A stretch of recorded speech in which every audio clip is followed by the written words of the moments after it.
Hello and welcome to Out in the Wash, episode 9. We're talking all things EastEnders, Emmerdale, Coronation Street. Whatever you thought of the week, I've probably thought it too, hopefully.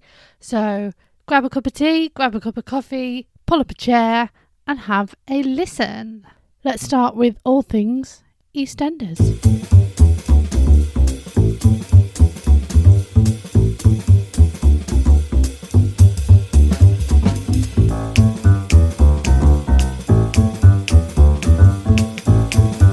Definitely been a better week in the square. Not for characters, but for storylines, things coming together, getting more of a glimpse as to what it's working towards at the end of the year, perhaps. It's just felt, I don't know, maybe we're coming out of the transition period, I feel. There's still a few things that I think, well, why have we done this? And you could have been stronger, but we'll get into it. Now, one thing, so we'll start with Callum, Johnny, Tim.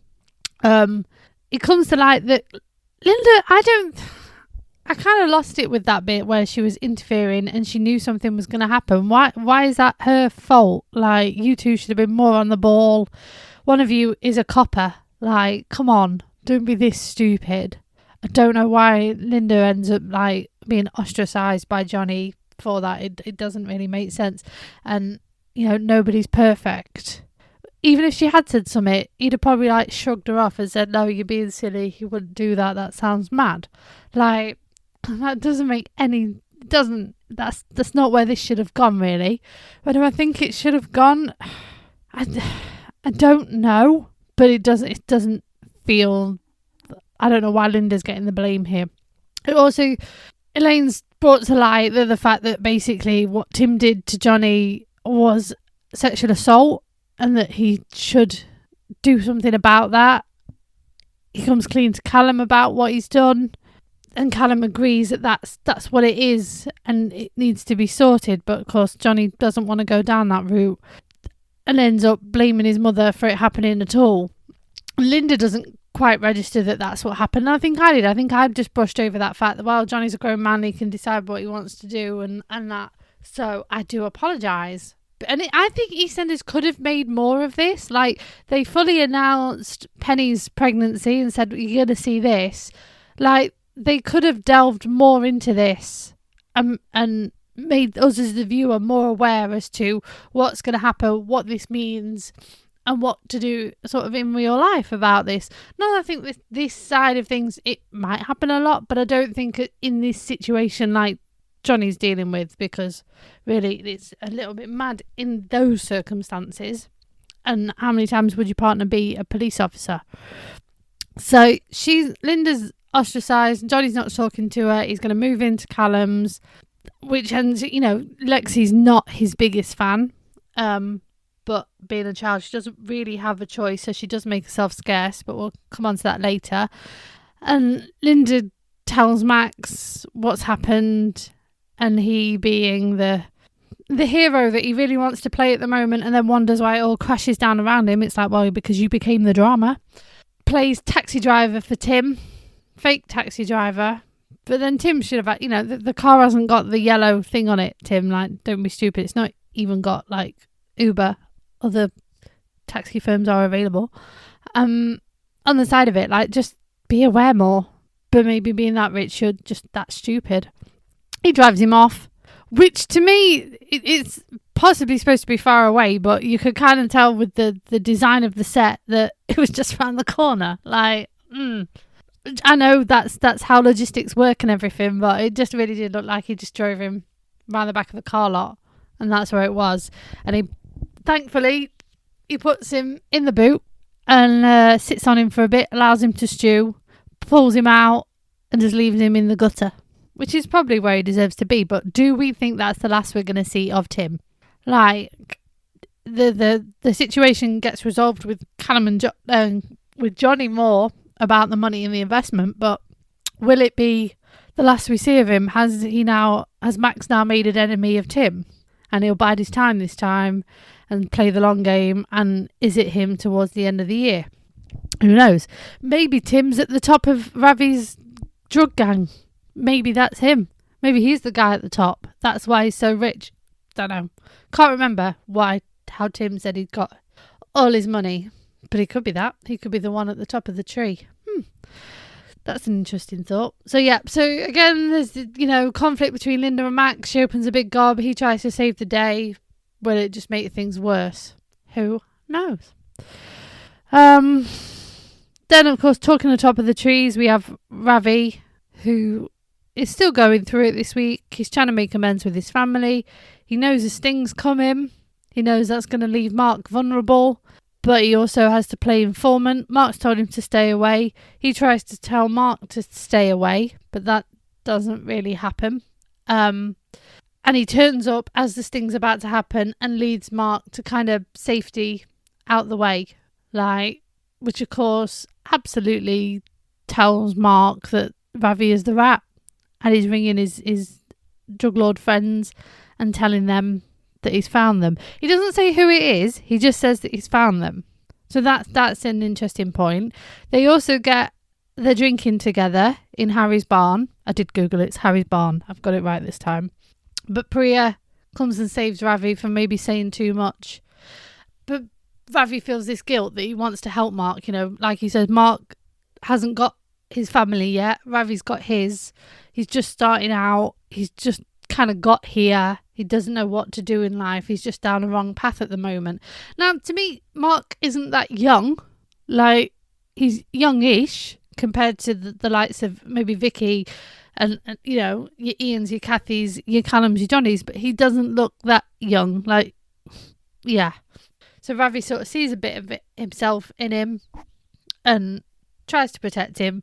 Kind of does, but then has left the gate wide open for him to be attacked. But again, Mark hasn't said to the gang, and it is Ravi, is that I found the rat. So that'll be interesting to see how Mark plays this. We know we see Mark later in the flash forward, so he was never going to prison or anything, not for a long time at least.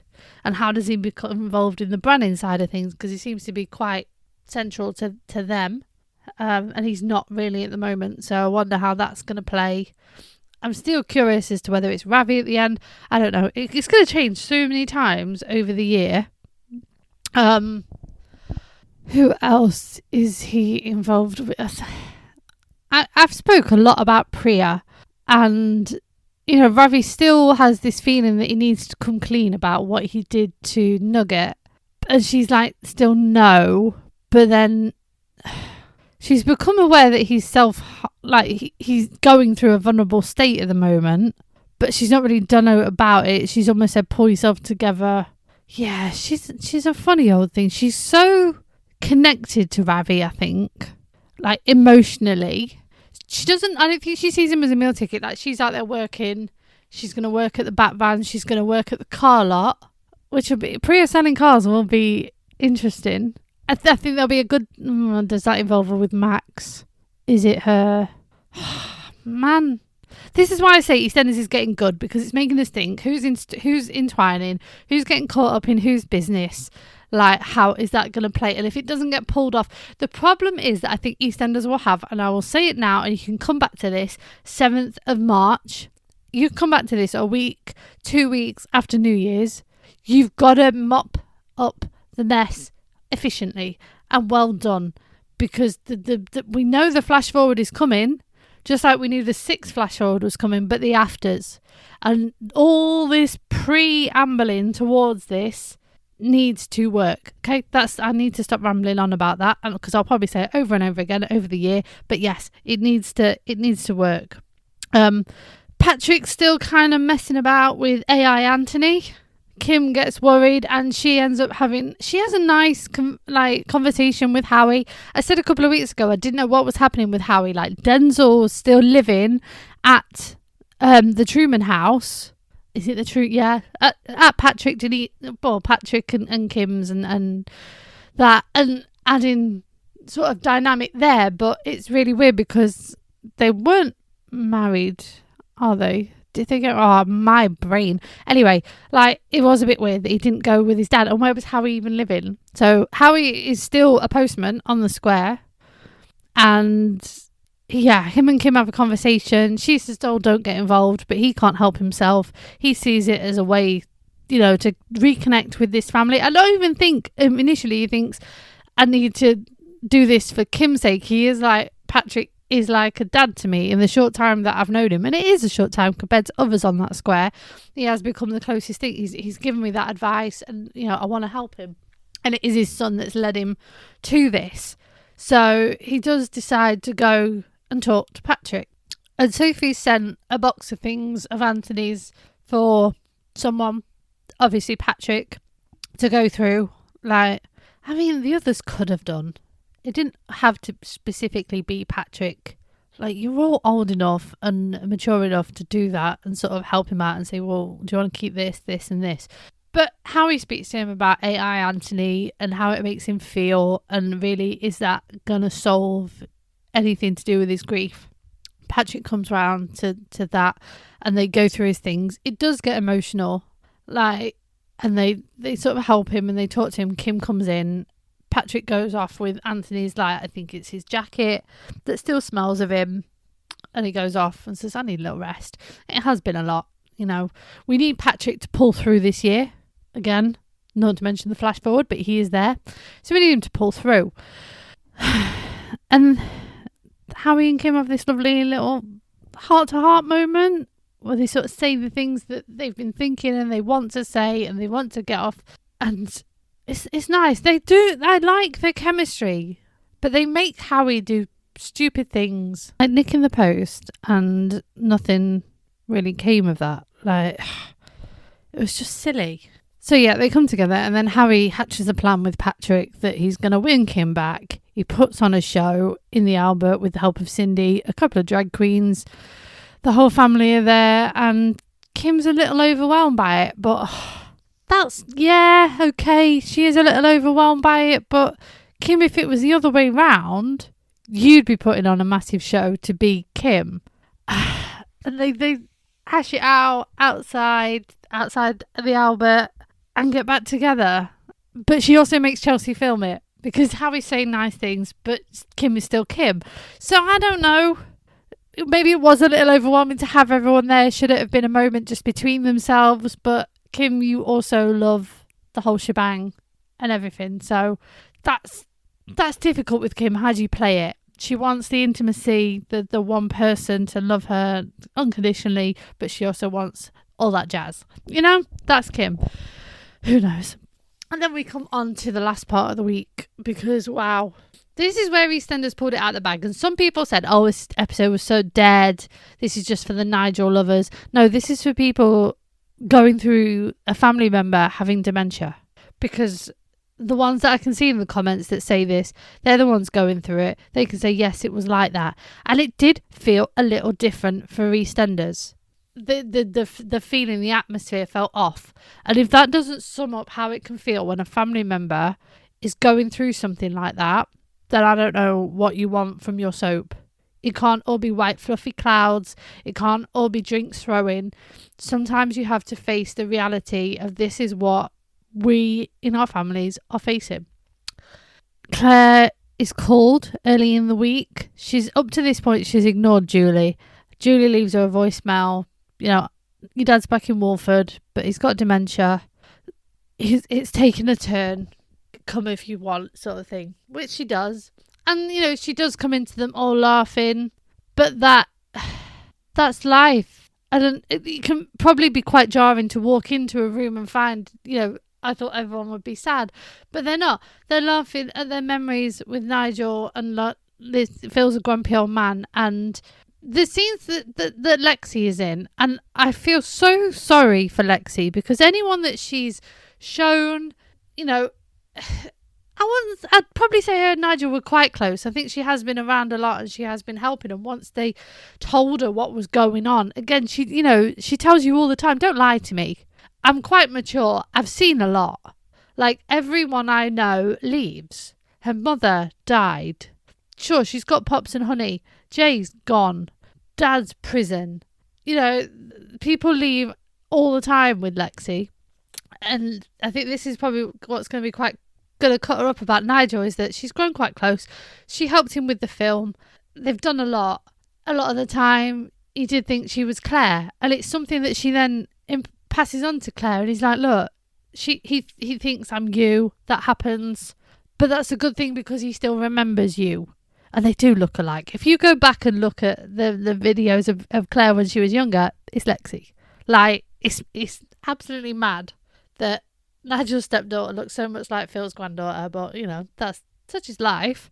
So Claire's back, and Nigel's about to move into his care home.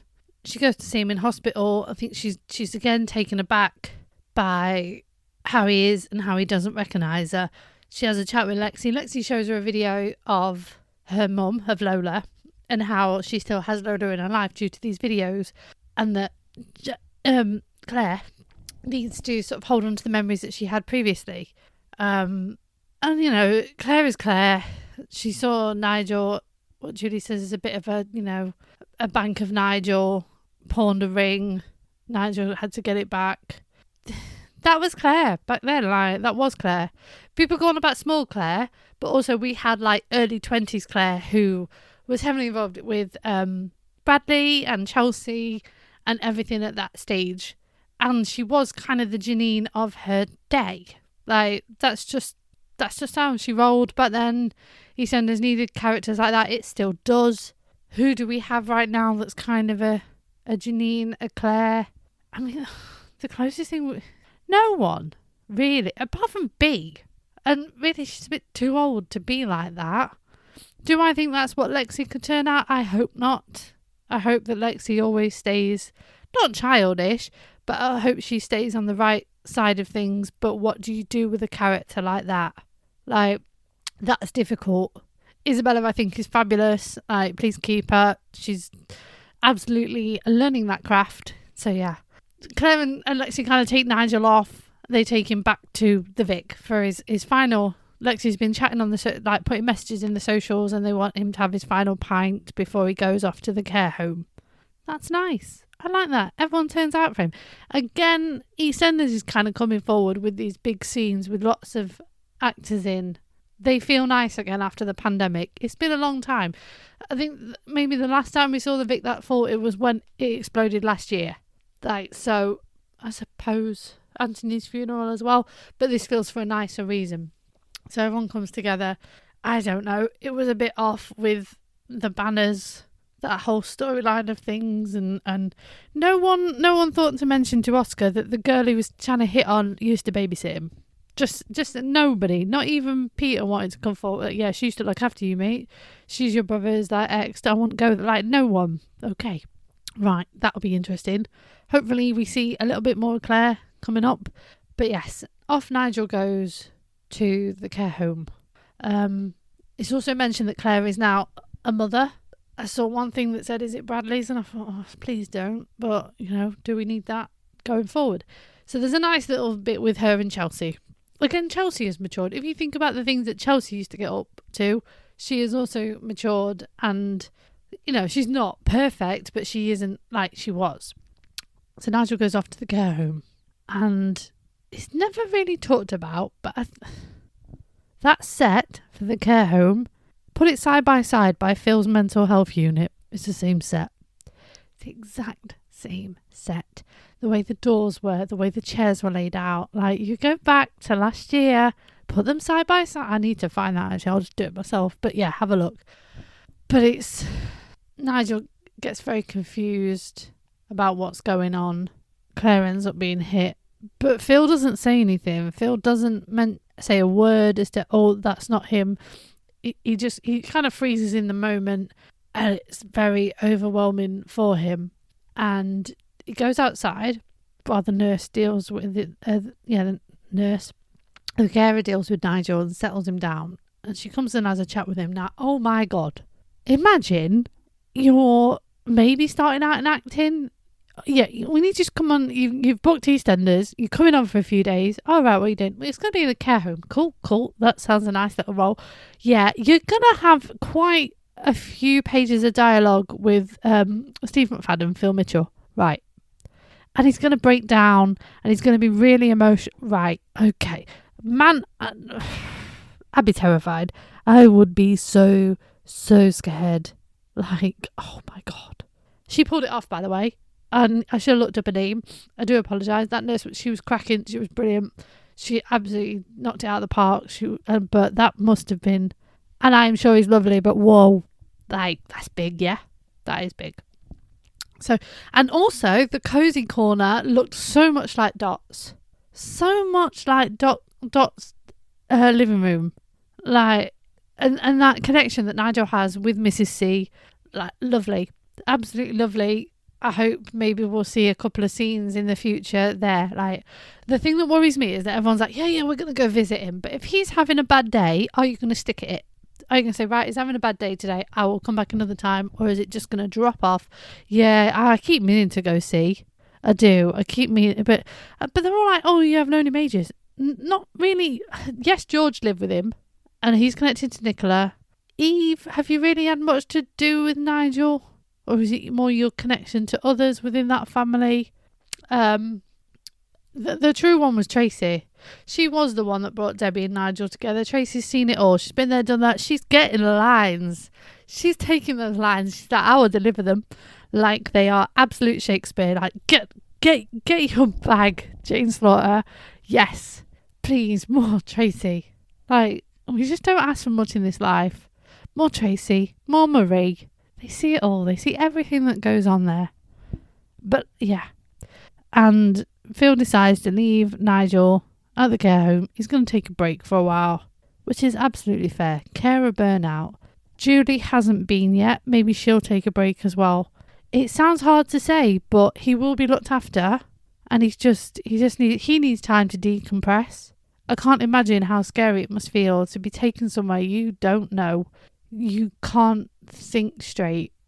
You are so confused as to what's happening. Like, I don't like when I go to somewhere new at the best of times, and I might need to go for a walk at my own free will. But yeah, that's got to be tough. It's tough on those around. We saw that, Stephen Van and also Karen Henthorne. You also stole the show. Your little scene with Yolande was beautiful. That was well written. Phil's stuff was well written. It was really good. I think maybe it could have been better. Just the stuff in the Vic. It was nice. So we're climbing out of this hole. And yeah, that's kind of been EastEnders summed up this week. Right, so let's move on to Emmerdale.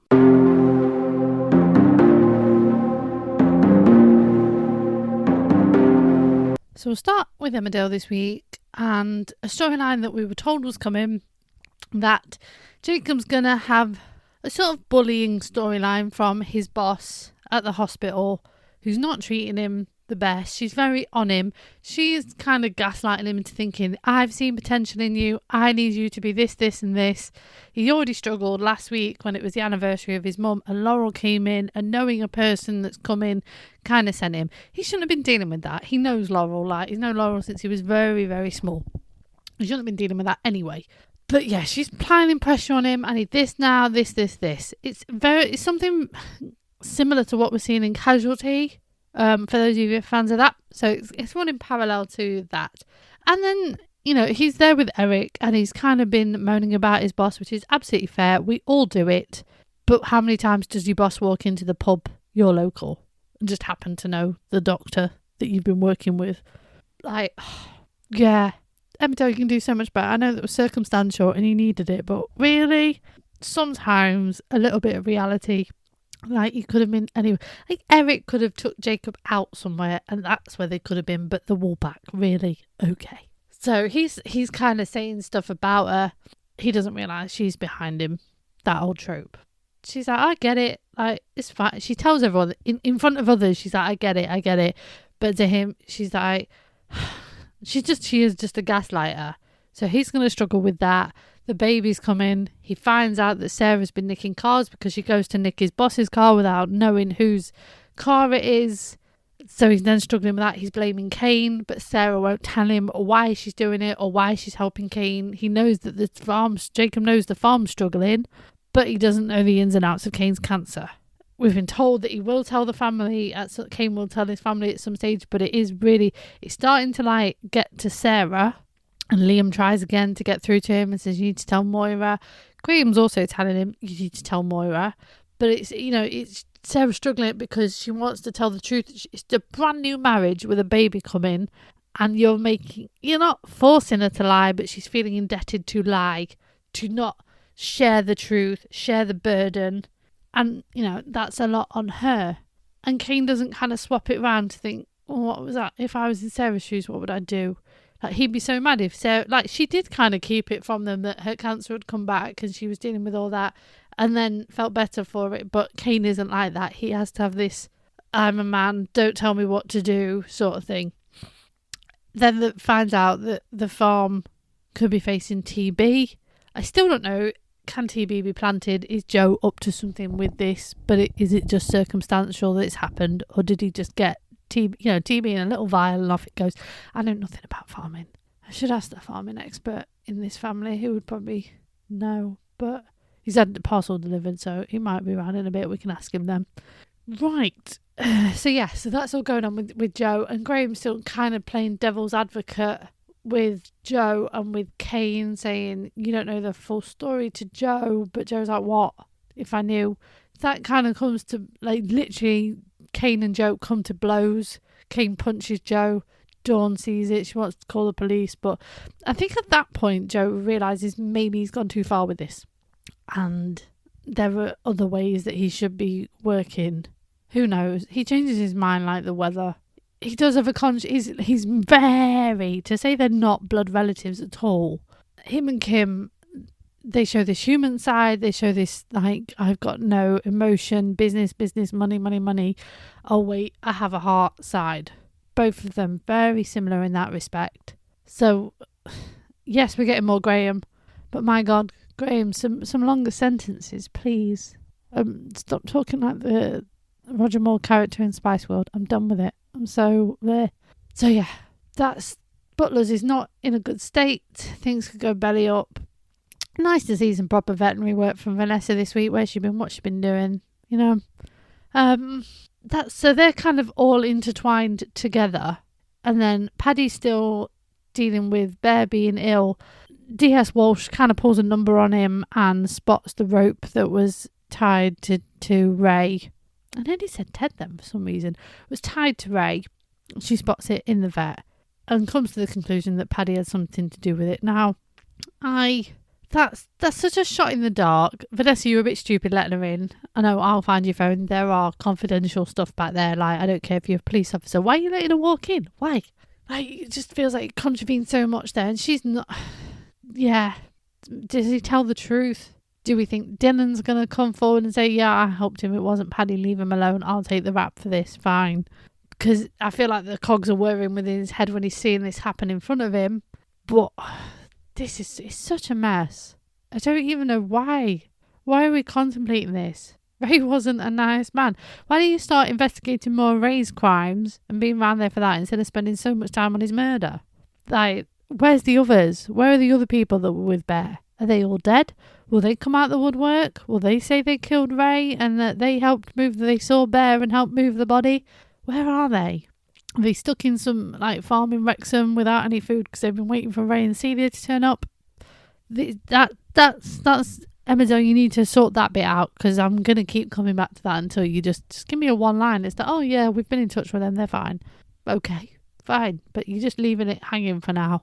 Where are we as well? So we've got Laurel and Arthur. Laurel finally comes clean that she knows that it was Arthur that pushed her down the stairs and the reason she ended up in hospital. This is after Gabby's kind of stabbed away and press because she knows something's going on, but she doesn't know what, and she thinks she does. She's absolutely right, but she's told, no, you're wrong, and, she just goes with that. I'm surprised no one thinks that Laurel's drinking again. Thankfully, that's not come up as an option, as a reason for Laurel being so ill and being passing out. But yes, so she sends Arthur away to Jay's. Now, I wonder how Jay's going to take that, because she just rings him up while he's in the middle of things with Kerry, because those two have been carrying on together this week. I quite like them as a little couple. It won't end well, but she always has a nice affinity with people's children. like Kerry does. She's the worst mother in the world, but other people's kids she's absolutely brilliant with. She's lovely with Archie. She's lovely with her own grandkids, with Kyle, with Isaac, probably to a degree as well, because they come as a pair. She just, yeah, but her own, she just messes up. And they're in the middle of things. They're in the middle of things, and Laurel calls him and says, you know, Arthur needs to come and live with you. Okay. Like, to me, that I'd maybe be asking, so what about Dottie? She just gets to hang around. Okay, that's not going to be weird for her at all. And we also know that didn't Arthur like pick on Archie for a bit? Like, is this going to happen again? Because Archie's obviously grown up, as we saw. Or is he, yeah. So, I mean, are we going to see more Archie? Is he going to find out what happened and sort of tell his dad and things there? I hope that it doesn't mean that Jay's going to get closer to Laurel again and kind of do the dirty on Kerry, because that's not really fair. It's such a Kerry move to do. She is, of course, still married to Pollard, but that's for tax reasons only and to help protect Jacob. So there's no love lost there. Kerry needs some fun. Get it, girl. And yeah, so that's kind of been the week in Emmerdale. My biggest theory is that Dylan takes the rap. It is lovely having Mandy back. We've seen less April, Marlon and Rona this week. I think we see more coming up. Yeah, it's been a steady week in Emmerdale. There's been some nice little bits of drama, but I think there's, it's just a transitional week to bigger things to come. So there we are. Right, I've probably missed bits. Please tell me if I have. We'll move on to Coronation Street.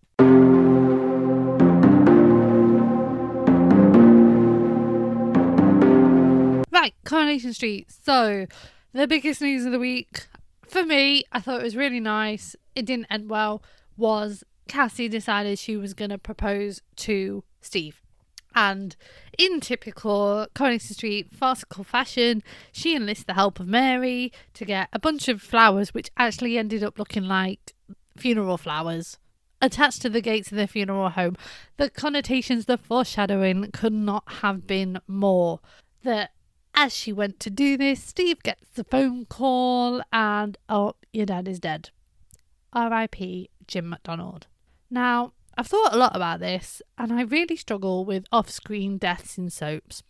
No matter the soap, there's such a final thing for future producers, especially if the actor who plays them is still alive, and they're not super, super old, they're not super, super unwell. Like, it's such a final, right, I've messed up any future storylines further down the road. What does this mean for Steve? Like, yes, it gives Steve a storyline. It adds some drama for him. We know Simon Gregson's up to this, but Steve is he's got some very close connections in that street, but he's still very isolated from his own family. The only blood family that he has in the street is Amy. He's got one ex-wife living in the same house, and now maybe one future wife, but she doesn't get that chance because he gets that call. His brother is living away. His mother is living away. Doesn't sound like he's too close with his dad's ex. There was that whole swiping money from him. That comes up later in his newfound friendship with Ben. Ben kind of steps over the line a bit too much, but Steve's drunk and has a go at him. But it all comes around. Steve apologises the next day. But that felt very normal. What does this mean for Steve in the long term? Because, like I say, off-screen deaths, they just never sit with me right. I know that they can play for in the present, but long term, it's not great, is it? Unless you've come to some funny agreement with that actor. I suppose it's not down to the actor, it's down to current storylines. But I'd hate to now have to, if you were to come into Coronation Street as a scriptwriter further down the line, I'd love to bring Steve's dad. Oh no, we killed him. That's where we get stupid nonsense things like fake deaths and everything like that. There's such a nightmare. There's so many other options that you could go with. So yeah, she doesn't get to propose. Tracy works out what's happening, and Tracy, being Tracy, like, just keep stum. Just keep your mouth shut. What do you think? She goes and tells Steve, yeah, Cassie was planning on proposing to you. Right.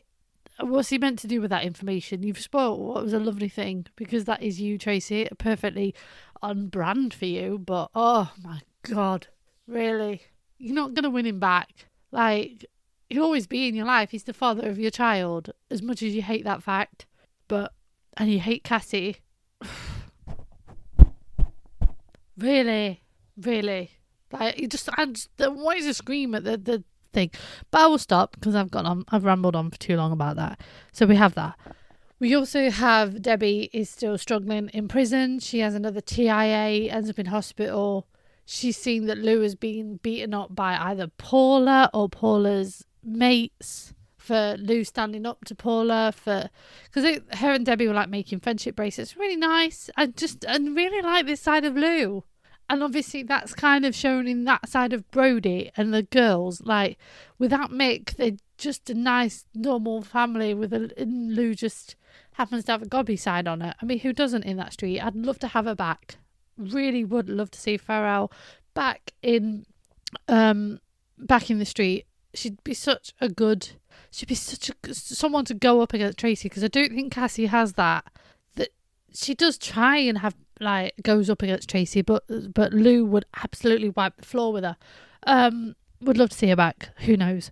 So she's not in a good place. And then Sally brings the girls to visit Lou and notices that Carl's with Debbie and that he's asking her for money again. So she goes telling Ronnie what's happening, but Ronnie's also not made aware that Debbie has been ill, and Sally's able to tell him that through Lou. She gets a call. Lou calls the kids and lets Sally know that Debbie's not well. Can you pass on that message? And I suppose it's showing the prison up, but they're not taking Debbie's illness seriously, really. They just see as she's had all these liberties and rights taken away. But if you have dementia, I suppose it's whether you've come into prison with dementia or whether you develop dementia in prison. Is there a difference? Like, if you were someone serving a long life sentence for a really terrible crime and you develop dementia in prison, do you get treated differently to you've come into prison with dementia? And she's still seen as quite young, I suppose, and they don't sort of fully understand the ins and outs of that. It's a disability at the end of the day. So is she being treated fairly in that respect? So it's bringing to light these things that happen in prisons. Again, I can ask the same farming expert, actually. We should have just got him on the podcast. Yeah. Imagine having a sibling that's done both farming and prison work. The man is a walking soap in himself. Probably should get him on. And so there is that crossover between Lou and... It's still not what we're seeing in Emmerdale with Moira. I still think they should have put someone in there with her that we were aware of and got to know. They've kind of kept Moira isolated with that, so that maybe Natalie's taking a break and doing those things. But yes, so there's that. They do come sort of, and what's the word? They confront Carl with this, but he kicks off as usual. So again, it's throwing him into the frame that he is the body in April. It's not even Easter, is it? I keep on saying like the body at Christmas, but it's just the body at the wedding, body after the wedding. Then we've got David and Shona with Harper. Now, for a really horrible minute there, I really didn't think that Harper's having a big operation to remove the mass. She's big and strong enough, although she still looks absolutely freaking tiny. Like, she's so small. She's able to have the operation, and I really thought with the juxtaposition of I'm not spoken about Lisa and Carla, probably should have gone with them first, having a baby next door, looking after this baby next door. I really thought, and they kept going on about David, and they kept mentioning David, and that they thought it was his love child and everything like that. And I thought, Harper's not going to make it, and there's going to be this horrible juxtaposition of, hold on, them next door who don't want kids have got a baby. That's not fair. But I was wrong. Harper did make it. The whole Platt gang on the idea of Jodie, and then she sort of played it down, all went to be with them. And I get it. I get that Shona and David didn't want them there, but they were also like, oh, this is a long time. But then they were completely talking about the wrong sort of things, and it wasn't fun with them all there. Like, should the hospital have supported more? It's a long time. They're not really book readers. They're not puzzle doers. You can't doom scroll. You probably could doom scroll for that long, but it's not good. That wouldn't make a good scene. So yes, and the whole plot long, Gail's on the phone.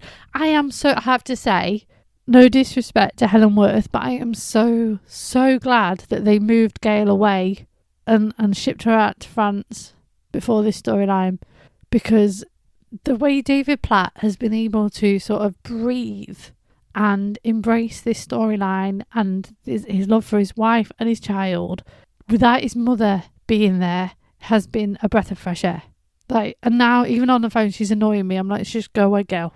Should have just killed her off. But yeah, it's just been them. And then you've got Jodie, who I still haven't got a clue what she's up to. That box of, is she a kleptomaniac?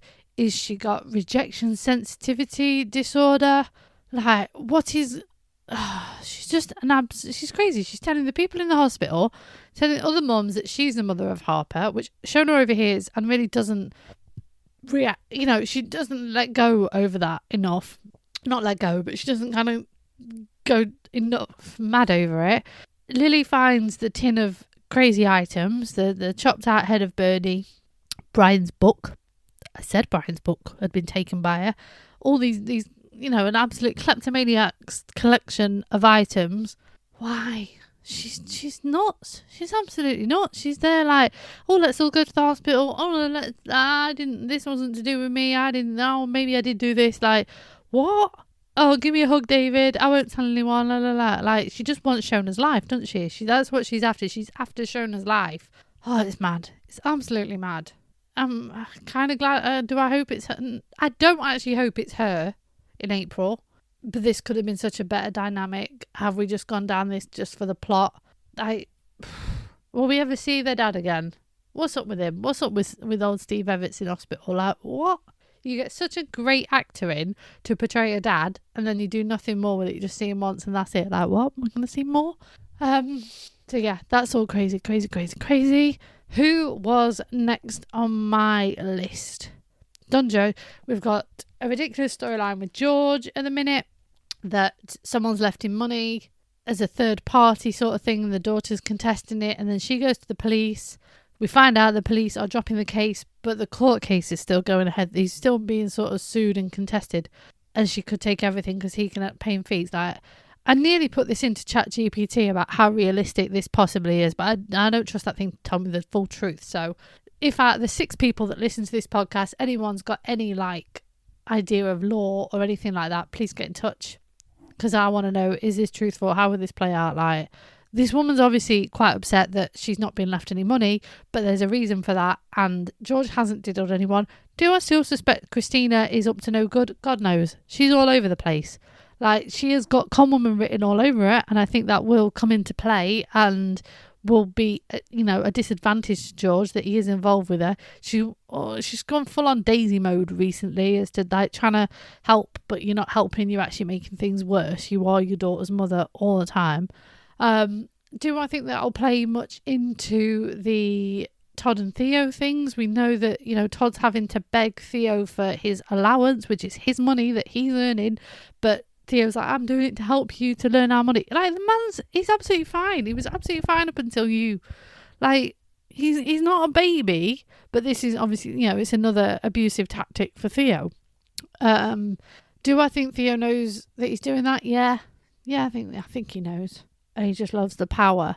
Obviously George coming into all this money, could that play a factor in Todd and Theo's? It's bound to come into it somewhere. Do I think it could be Theo in April? As of this week's thing, it looks less likely. I think it's either... I still think it's going to be Carl. I've called a Carl who done it for weeks. Like, the way they keep confronting him, and he's making more enemies as time goes on. Theo's really only got kind of 2 enemies in Todd and Carl. Todd's had to pawn Billy's cufflinks this week to have some money to fix his phone, to fix his shoes, because he's just not, you know, getting his money from Theo. This is not a joint account if 2 people haven't got access. Like, that's what this is, Todd. Be a bit brighter. Come on, mate. Please, just realise you know what's going on. You just don't know how to get out. You're waiting for someone to sort of save you from it. And no one's realising enough at this moment. People have seen things, but they're just not putting 2 and 2 together and coming up with a plan for Todd. So he's still stuck in that situation. And that's kind of been it. So Steve, we've not seen much of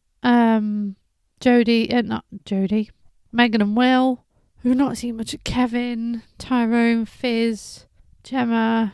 Like, we've seen a bit of Devon Burney have gone off to Tenerife. I'm just kind of going through the street. Oh, Carla and Lisa. I know I touched on the baby thing. Yes, the Carla Lisa baby thing. It's because it's on a different page. This baby just gets dumped on their doorstep. Turns out it's Rob's and the prison officer that he was sleeping with who helped him escape. It's her baby, and her mother's dropped it off. Just like that. She's just known their address. She's got all their details. Like, what? And Lisa just is happily like, yeah, this is great. La, la, la, la. This is Rob's baby. We're going to look after it just for a bit. Like, Lisa, you okay? You're just seen as a distraction from everything that's gone on. And they all play Carla like, Carla's like, oh, I'm not maternal enough for this. I don't know what I'm doing. This isn't Carla's first time around babies. Like, the way, if you watch in the afternoons, she's been around Ryan, in my opinion, since day dot. Like, the Connor family were close. You know, Michelle, Ryan's mum, I would have thought she'd have kind of been there. Like, that's like why Ryan lives with them now, because he's known his Auntie Carla since she's like another mother to him. So I don't fully buy this whole I don't know how to deal with babies thing. It just plays on the differences between Carla and Lisa and how their lives have differed. But she ends up getting advice from Mary. And you could say, well, Mary's never had her own kids. No, she brought up Asher and Ardy. Like, she gets it. But because Mary's not got her own kids, Carla's able to say, oh, right, this isn't just... You just learn these things, whoever you are, as long as you're around kids. There's no right or wrong. I knew Sally wouldn't be able to stop herself coming around and helping out. I knew it. Like, you ladies, I know she's annoying as hell and just wants to live in your house and be within the bosom of Carla and Lisa. But you have got a built-in babysitter for life there. Just so you know. Just hand that baby over the fence. Sally will be there like a shot. Yes, Mrs. Connor. I don't know. Also, Carla, I'd just put Sally out on a sabbatical to the prison. Just grab Sally, be a prison officer. She can liaise between... she can look after Debbie and Lou and the girls and sort of keep things in check there. Just send her out. If you don't want her, I'd just send her out on a sabbatical to there. Just go be like someone who reads to prisoners. Just do that. So... She does get help there. Who else does she... There's someone else that she sort of... That might be it. And, you know, Lisa's helping. And she does come through with Connie. Also, has anyone noticed that the baby is called Connie and so is the doll in the Argos adverts? I believe she's a Connie too. That's interesting. Connie on Coronation Street. Conniation Street. That's where we're going with this. It's a nice little thing for Carla and Lisa to have. It increases, you know, it changes the dynamic within that house that... Everyone's like, we're all adults with a screaming baby now. Riley's obviously still living there. Betsy's there. She's like, no, babies are not my thing. But she was good with, you know, we saw it a few weeks ago when Lauren brought Frankie round, how Carla was with Frankie, but then she can give him back. So it's not, she's building barriers. Who knows what this means for Lisa and Carla. It's nice to have Connie around. Do I think that Connie's granny's going to make it on the operating table? Probably not. I think she's living there now. Like... Which opens the door to further down the line, Rob having an in with her many, many years down the line. You know, she's already dealt with Bobby. Like, does Bobby even know that he's got a little sister? Can we have Bobby back, please? That would be nice. Yeah. And I think that kind of sums up Coronation Street. I've taken up a lot of your time today. Do we have time for a soap swap? I've not really thought about it. Okay. What pet would I swap within soaps? Who's got pets? So we've got David the dog. We've got... I always forget Kirk's dog's name. I want to say Pepper. It's not Pepper, is it? Have we still got Piper in Emmerdale? Who else has got pets? There's not many. So you tell me, if you're one of the fair few numbers of listeners, like, what soap pet would you swap within soap? Who would you have? Who would you move over? And yeah, like it's been a very interesting week within soaps. Obviously, we are down an episode on Corrie and Emmerdale last night because sport. So there's not much I can talk about there. There's been less, but I have taken up a lot of your time. I hope I've delved in a bit more theory-wise. But yes, don't forget, Out in the Wash, out every week on a Saturday. Tends to be around lunchtime. Give us a follow on Instagram, Facebook, TikTok, drop us an email at outinthewash.pod@gmail.com. I've been Jane. Thank you for listening.